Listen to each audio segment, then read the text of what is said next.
Assalamu alaikum. Today we will discuss the remaining part of the previous topic, agencies of education. In previous topic we discussed the different agencies of the education.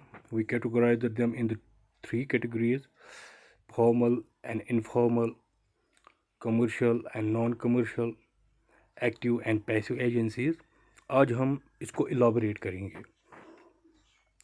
पहले हम देखेंगे कि school as an agency of education या the functions of the school as an agency of education. Well, school is an active and formal agency of education. School वो specialisation agency है जो आज बहुत इम्पॉर्टेंट बन चुका है in the growing complexity of cultures and civilisations. जो school है it is originated from the Greek word which means leisure. Actually school वो स्पेशल इन्वायरमेंट है जहाँ पे सर्टन क्वालिटी ऑफ लाइफ या टाइप्स ऑफ एक्टिविटीज़ ऑक्यूपेशन जो हैं उनको प्रोवाइड किया जाता है with the aim of scoring the child's development along with desirable lines. हम ये भी कह सकते हैं कि स्कूल जो है ये वो जगह है जहाँ पे कंजर्व और प्रमोट जो है promotion of culture and civilisation होता है और ये एक चाइल्ड को एक स्टूडेंट को प्रिपेयर करता है for the better citizenship. School के जो फंक्शंस हैं इनको हम कुछ पॉइंट्स में डिस्कस करेंगे. पहला पॉइंट ये है कि it is because of the school और it's through the school which help us in the complete development of the individuality of the child. School का जो एम है, the main aim of the school is the development of individual. That is, be it physical, intellectual, emotional, social, aesthetic या moral या spiritual development जो है वो खाली possible एक इंस्टीट्यूशन में एक स्कूल में होता है. Another point is that it helps us in the transmission, conservation and enrichment of the culture. Well, in school, the transmission of culture or the cultural values of the society to the populace takes place. ये help करता है enrichment और modification जो है culture का bye constantly उनको रिऑर्गेनाइज और structure करता है through different human experiences. Third point is it promotes social efficiency. क्योंकि स्कूल में क्लासरूम्स में from different places from different homes from different families जो हैं सारे पॉपुलर होते हैं और ये एक मिनी सोसाइटी की शक्ल में जो आती है. इससे क्या होता है कि सारे जो पॉपुलर हैं या जो भी चिल्ड्रन ये वहाँ पे सीखते हैं सोशल वर्च्यूज़ या सोशल एफिशिएंसी या बैलेंस्ड सेंस ऑफ राइट्स और ड्यूटीज़ या उनको प्रोवाइड ट्रेनिंग किया जाता है for effective participation in the democratic government. Another point is cultivation of higher values. It's actually the important function of the school which help us in the cultivation of higher values of life in the pupils. इससे sense of true appreciation या truth beauty and goodness उससे develop schools में किया जाता है. School is actually also it helps और it helps the child to adjust himself after schooling या prepare future के लिए करता है. क्योंकि स्कूल को डायरेक्ट रिस्पॉन्सिबिलिटी ये होती है कि वो एक बच्चे को एक इंडिविजुअल को प्रिपेयर करता है फॉर पोस्ट स्कूल एडजस्टमेंट्स. बच्चों को या जो ये स्टूडेंट्स हैं उनको फिज़िकली फिट, इंटेलेक्चुअली या इनलाइटनड इमोशनली या बैलेंसड एंड सोशली जो भी एडजस्टमेंट है वो स्कूल में ही पॉसिबल होती है। और एक इम्पॉर्टेंट फंक्शन ये है कि it trains the person or the individual for the leadership. It gives them the training for leadership in various walks of life. It imparts them a vocational training. It also develops international understanding. So it is the school which is one of the active agencies of the education, and it helps in development of the individuality of the child. Another thing is, another agency of education is home or family.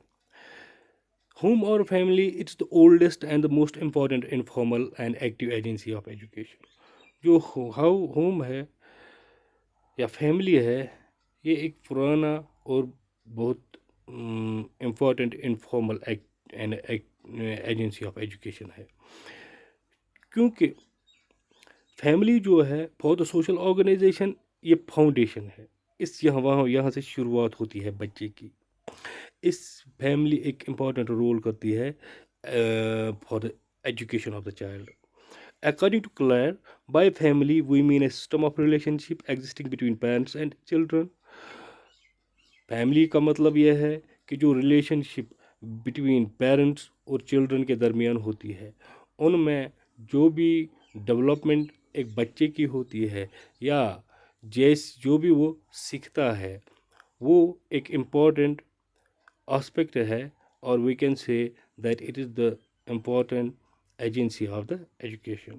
So in short, family is a group of interacting personalities, each of which has a definite role and status.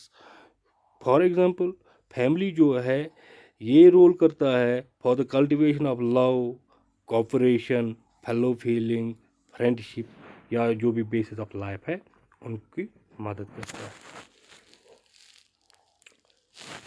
और इसके बाद जो है society as an agency of education, society और state as an agency of education. Society is an और state it is an important active agency of education. क्योंकि इंसान जो है man is a social being, वो सोसाइटी में जन्म लेता है, सोसाइटी में रहता है, सोसाइटी के बगैर अपने दूसरे जो मेंबर्स ऑफ सोसाइटी हैं उनके बगैर वो रह नहीं पाएगा। और वो अपनी जो पोटेंशलिटीज या उसकी सलाहियत हैं उससे वो दूसरों को इन्फ्लुएंस करता है या खुद वो उनसे इन्फ्लुएंस होता है। So it is school and this society and state, it is an active agency of education. So actually जो term society है, it does not refer to the group of people but to the complex pattern of the forms of inner actions that rise among between the people. लोगों के अंदर, लोगों के between जो भी activities, जो भी एक्शंस, जो भी इंटरेक्शंस होते हैं वो सोसाइटी है। सोसाइटी की फंक्शंस को हम पॉइंट्स में डिस्कस करेंगे। For example, it helps us to establish the good schools, क्योंकि सोसाइटी जो है यही हेल्प करती है। ट्रेनर और एफिशिएंट टीचर्स हमें सोसाइटी से ही आते हैं, सोसाइटी से ही अपॉइंट होते हैं। और इससे क्या होता है, इससे जो अच्छी तरह जो एजुकेशन एक इंडिविजुअल को मिलनी चाहिए वो आती है। तो it also helps in the all round development of the popular. Another function of is that it helps to establish good libraries. जो मेंटल हॉरिजन पॉपुलस का होता है, due to the good libraries it broadens that. तीसरा point ये है कि it gives the provision for adult education. Society जो है it should also provide adult education, क्योंकि इवनिंग स्कूल जो है can be started for promoting adult education, which is also the important thing for the good society. और it also helps us in providing vocational education, क्योंकि technical scientific training जो है that should be given keeping in view the consideration and trends of the society.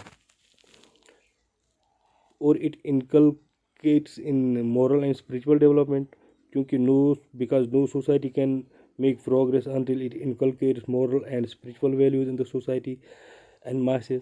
जो moral और social values, unless these are not developed, these are not prevalent in any society, the society can't function well. So the educational functions of state or as it provides educational opportunity.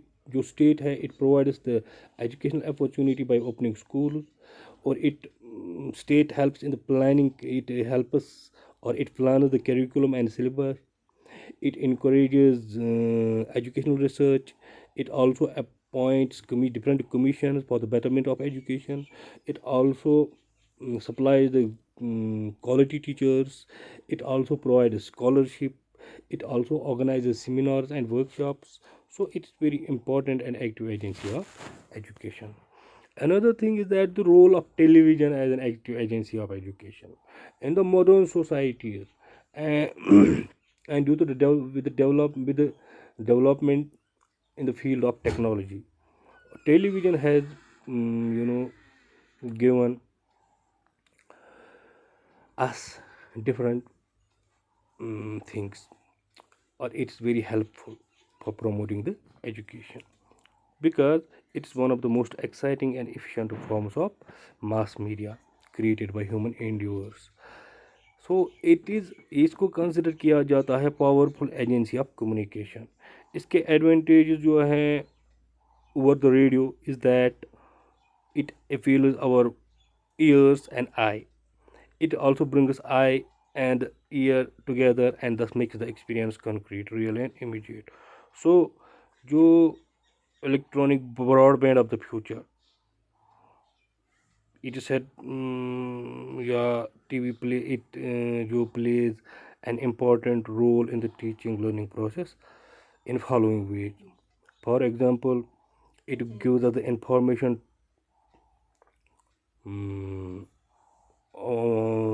in time. It also is a versatile audiovisual aid. ये जो है इससे जो हम receive कर सकते हैं ideas, जब हम टेलीविज़न करते हैं लेक्चर्स या डिमॉन्स्ट्रेशन या एक्शंस को व्यू करते हैं. Another point thing is agency of education is the press. Press जो है it brings out books, magazines और other periodicals जो पब्लिश और डिस्ट्रीब्यूट होते हैं कंट्री में और कम्युनिटी में. सिंपली जो प्रेस है, it is the printed material जिसको हम यूज़ कर सकते हैं फॉर टीचिंग और एजुकेटिंग चिल्ड्रन और अडल्ट्स. इसके जो एजुकेशनल वैल्यूज़ है वो फॉर एग्ज़ाम्पल ये प्रेस जो है it influences in forming desirable attitudes and habits of the readers. ये प्रेस ही है जिससे morals of the people influence होते हैं और ये influence करता है in shaping intellectual concepts and views. It also sharpens powers of imagination, reasoning, thinking, creativity and adjustment. The press presents literature for all kinds of readers, including ये हमें story, novel, poetry and plays भी देता है. Thank you.